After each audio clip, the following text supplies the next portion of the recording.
LiveItLikeLisa here, and today's video I will be giving this chair, which is part of our dining set, a makeover for my son's room, Jamie. Now our dining set has got 10 chairs and I don't think ever in the 15 or so years we've had that set have we ever used all the chairs. So I just thought I'd put one of the chairs in his room and give it a makeover to match his decor, since we're not really using it as a dining chair. So what I'm planning to do is we're going to paint it this color, which is like a very dark charcoaly brown type color, sort of to tie in with his desk that he already has in his room.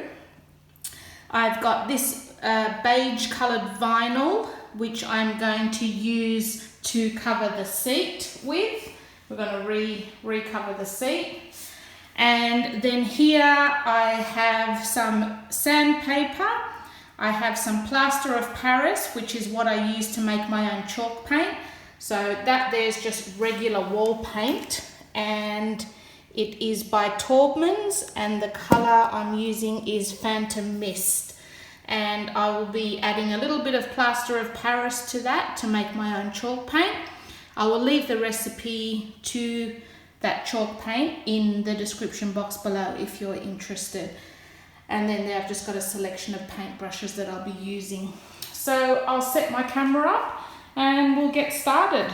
Okay, so what I'm gonna do first is just give it a good wipe down with some like cream cleanser, just to get any marks and oils and stains and whatever else might be on it.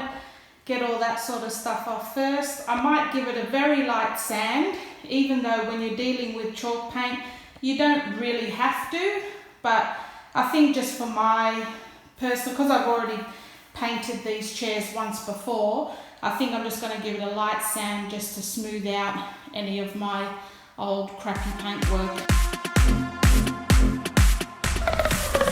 Yeah. I've mixed my paint up. I don't know if I actually mentioned it before, but I just use regular interior wall paint, any color that I like, and then add your plaster of Paris mix to that, and basically it turns it into homemade chalk paint. So the ratios that I use, what I do is I get a third of a cup of plaster of Paris and mix that with a third of a cup of water. Mix it together first until it's all smooth and there's no lumps. Then add 1 cup of your paint color to that mix. So don't add your plaster of Paris straight into the paint pot. Mix it together with the water first in a separate container like this one, and then add your paint color to that container. And I find it gives you a lot more smooth consistency, so you don't get any of the plaster of Paris lumps in it. You don't need to do base coats, you don't really need to sand, you just paint it straight on. And it's the plaster of Paris that's in it that helps to harden the paint and bind it to whatever you're painting. And that's the beauty of using this sort of paint.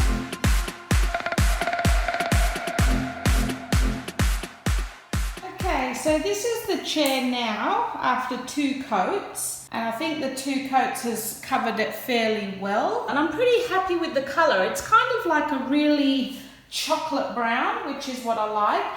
Now, when you're painting anything a solid color, obviously it looks very flat, like there's not a lot of character to it. But what I plan to do now is I've got a selection of acrylic paints. So I've got them in silver, gold, grey, sort of like a dark brown, a lighter grey, and this sort of mustardy color.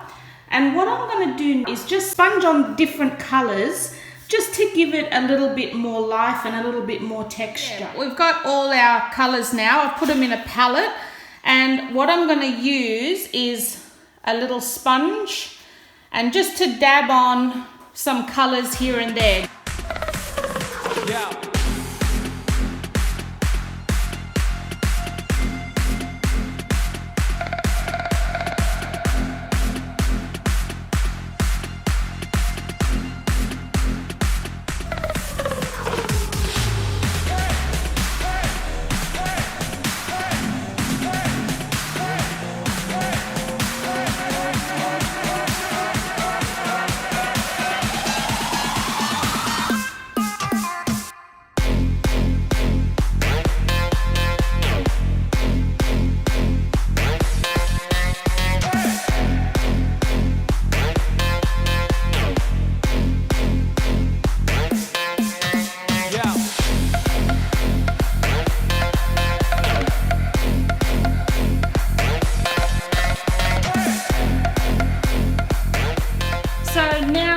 going to let that dry, and I'm now going to do the seat, the actual reupholster the seat.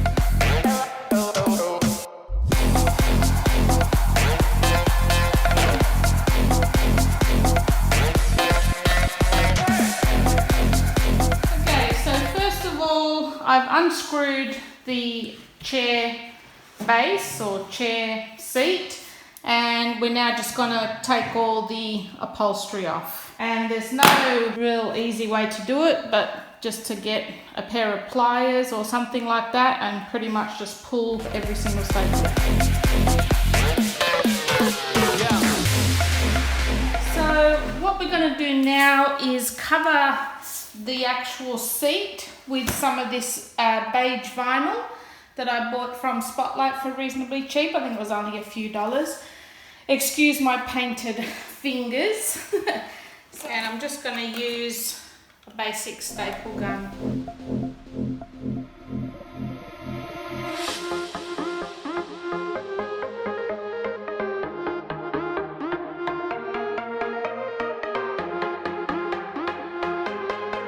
So what I thought I'd do now, just to decorate the chair a little bit and, you know, bring it into a more steampunk sort of vibe, I've got this big bag of gears and studs that I actually bought from eBay. Again, all my craft stuff's from eBay just because it's so cheap. Like, I think a big bag like that is only about $3. And I'm just going to use some KS Bond, which is just like a super glue, and just glue a few of these gears along the top of the chair here.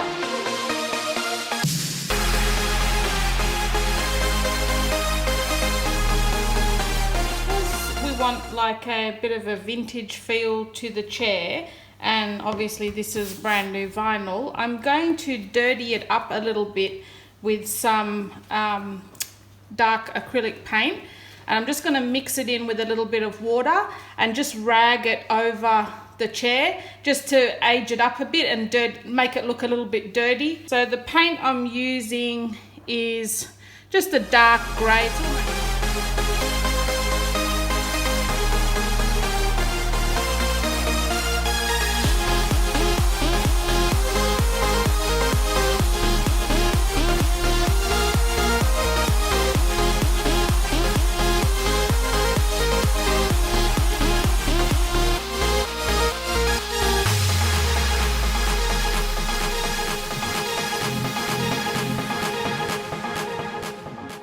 Okay guys, so here's the finished chair now. I've put the cover back on. But yeah, I'm really, really happy with the way that's turned out. It looks like it's a really sort of old, antique-y looking chair. Well, I hope you enjoyed that video, guys, and I will see you in my next one. Thanks for watching.